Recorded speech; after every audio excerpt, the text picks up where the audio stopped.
Hello everyone, welcome back to my channel. So for today's video, I will be sharing with you how to make your dream life come true. I have made this video a year ago or two, but I deleted it because there's new updates and I found new ways on how to share it with you, pretty much. So let's just get into the video. So everything started with this. I started journaling, or not really journaling, it's more about wish writing since I was almost graduating my bachelor's degree. I remember I was just sad and stressed because I couldn't find a job and I didn't have work experience. Well, at the time I did get an internship, so I was interning and I was worried about my future after I graduated because I was international student, which means if I want to stay here I got to have a job. So then I started journaling. And I didn't even remember this until I found my journal from back then because I wanted to throw some things out. And I found that I wrote, I will work in a feature movie at the big company after I graduate, like without any wait times. And what's crazy is that 1 month before I graduated, I got an offer for that so-called big studio that I wrote in my journal. It's very specific that I got offered the feature film. I was like, that is crazy. How can you just write things down and it happens? And not long after, I also asked for a Paris job. This one is like semi-serious because I was not being very serious. I was just like, oh my gosh, I just want to get out of LA for a little bit. Let me go to Paris for a month.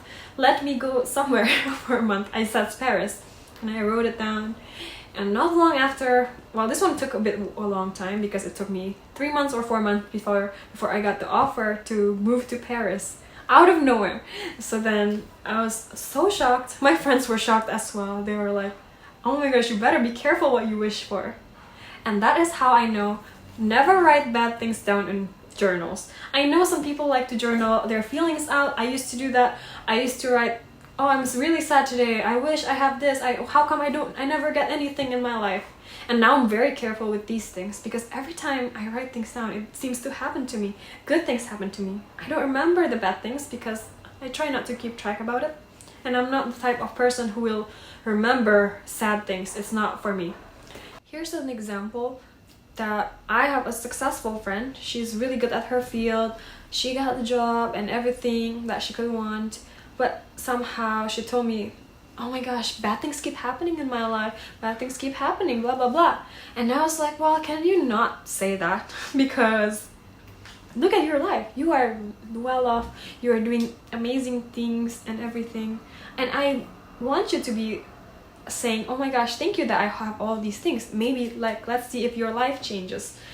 And she, at the beginning, she was like, oh my god, I don't know about that. But eventually she thanked me and she told me, maybe you are right. And she also said that random things, like bad things, happen in her life because she might have like thought about it before, like, oh, like this plane's probably gonna get canceled, this things are probably not gonna happen. And when she thought that, usually it does not happen. And I said, why not redirect that same thoughts into, oh, this will work out. This will work out. So if I were to start again from scratch, I would ask myself, am I happy with my day-to-day life? Because once I read somewhere that if you are not happy with your day-to-day life, then you cannot be happy with your life 10 years from now, 20 years from now. Because we are our everyday habits. We are basically our routines.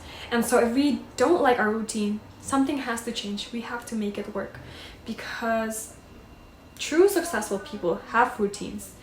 Like sometimes, yeah, they do travel and do other things, but when they get back home, there's a set routine that they make for themselves that works. I'm not telling everybody to overwork themselves because I don't overwork myself ever. I want to stay young and cute, so then I will make sure I get enough sleep. Drinking enough water, making sure your body gets enough nutrients. Sometimes the best way to change also is to ask yourself, are you a happy person? Do you hold a lot of resentment towards others? Because these things are heavy in our heart and on our head, everything. And whether we like it or not, every single time we interact with somebody, there's an energy exchange. And what it is that if people are draining like you after a meetup, then you don't want to be around them all the time. You don't want to be drained, because every time, realizing it or not, even just a brief interaction, sending a text or whatever, there's an energy exchange. You put out your energy and you need to recharge that, because sometimes you don't get back the same level of energy you give out to somebody. There are people in this life who are just full of energy, full of like a ray of sunshine, right? You feel so energized after being around them, and you want to keep these people around you, and you can't just take it from them, because about energy, it gets better once you have an energy exchange with somebody who also gives you back the same amount or even more. So once you realize this, it will make you think again before you give away your energy to a random person, because you don't want to do that. You have to be selective. It's, for example, right, you were given $100 bill and then they're like, okay, you gotta use it on somebody. Are you gonna give it to like random people who are annoying at you, people who don't even like you? Probably not, right? And think about that and apply it to your energy.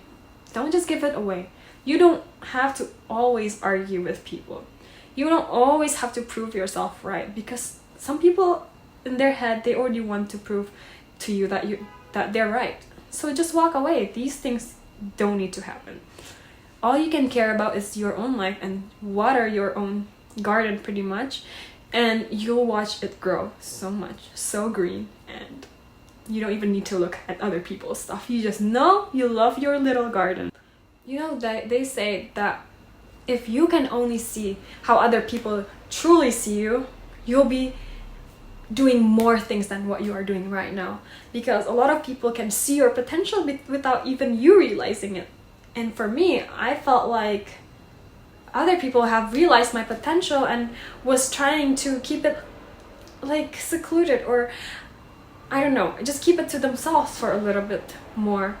And once I realized that, oh my gosh, so there's somebody out there that thinks of me so highly, there's people out there that really wants to do what I'm doing, that is when I finally started taking action.